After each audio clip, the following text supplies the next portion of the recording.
Yves Dutheil est en Gaspésie cette semaine. Invité du festival en chanson de Petite-Vallée, l'artiste français entretient un lien spécial avec le Québec. C'est un lien assez étrange que je ne sais pas trop d'analyser, mais qui est fait de beaucoup d'affectif, beaucoup de respect, beaucoup d'intuition.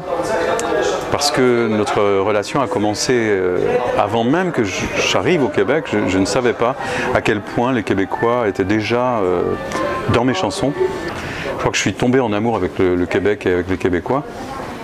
Et puis ça n'a fait que se renforcer parce que comme prendre un enfant est devenu la chanson des baptêmes ici, ça a créé un lien un peu spécial, familial presque. Prendre un enfant par la main pour l'emmener vers demain. Le poète de la chanson française a égrené ses succès aux quatre coins de la francophonie depuis 40 ans.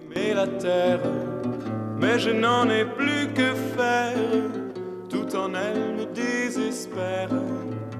Tu te souviens du pont qu'on traversait naguère pour passer la rivière tout près de la maison? Une rencontre a fait de lui un véritable ambassadeur de la langue française. Jean Dufour m'a présenté Félix Leclerc. Et je suis allé lui rendre visite à l'île d'Orléans. On a passé une journée extraordinaire ensemble. Il m'a parlé de la langue française, il m'a parlé de la culture, de son combat. Ça m'a frappé, ça m'est resté comme quelque chose de très important.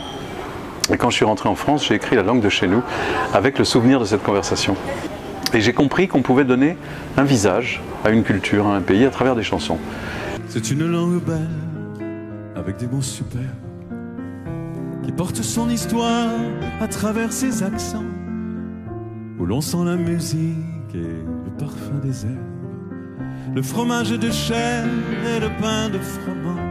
Défenseur de la langue de Molière, il croit en la modernité de la francophonie dans la mondialisation. Je crois qu'on a tellement de choses à défendre qu'on oublie tout cet aspect qui permet aux Français et aux francophones en général d'inventer l'avenir à travers des mots, en prenant l'anglophone de vitesse, en disant logiciel au lieu de software, en disant clavardé au lieu de chatter. Donc je pense qu'on a encore notre mot à dire. Moi, c'est ce message-là que je porte. Le français, c'est une langue extraordinaire, qui a inspiré des tas d'auteurs étrangers qui écrivent en français par amour du français. Et ça, il n'y a pas énormément de langues qui peuvent s'enorgueillir d'avoir cette tendance à la fierté et à l'universalité. C'est la langue de l'indicible, c'est la langue de l'immatériel, des sentiments, de la poésie. Dans son nouvel album Flagrant délice, il reste un observateur du monde. On a l'habitude de dire ouais, le téléphone portable, c'est un truc, c'est vraiment une contrainte, c'est un truc qui sonne toujours au mauvais moment, qui marche jamais quand il faut, etc.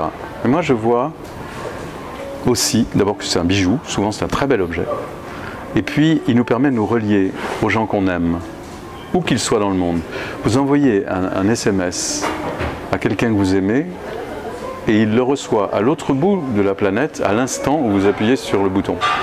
Ça, alors, je trouve ça extraordinaire, de poésie, de douceur, parce que ça n'existait pas avant ça. Je t'aime, même si tu m'as on se mêle en copie cachée, tu me tweets et je te Bluetooth, en appuyant sur envoyer. Maire de Précy-sur-Marne durant 25 ans, il explique comment ce mandat a changé sa façon d'écrire. Le fait d'être maire pendant 25 ans dans un village, ça vous apporte un réalisme qui manque peut-être parfois à la poésie. Quand on écrit dans le domaine un peu du rêve, on a la tête dans les nuages. Ça m'a permis à la fois de garder la tête dans les nuages, mais d'avoir les pieds sur terre. On écrit plus concret, plus vrai, plus profond, plus quotidien. On ne perd pas le fil de cette réalité qui fait que la poésie, c'est quelque chose de très important. L'artiste, qui a enchanté plusieurs générations, a toujours la flamme de la poésie en lui. J'ai le sentiment qu'au bout de 40 ans, je n'ai pas encore épuisé mon grand sac d'enthousiasme et d'émerveillement, parce que j'ai la chance d'avoir rencontré Noël, qui m'a aidé à faire ce métier en toute liberté. Ça veut dire que pour moi, le plus important, quand je vais monter sur scène, c'est de prendre du plaisir.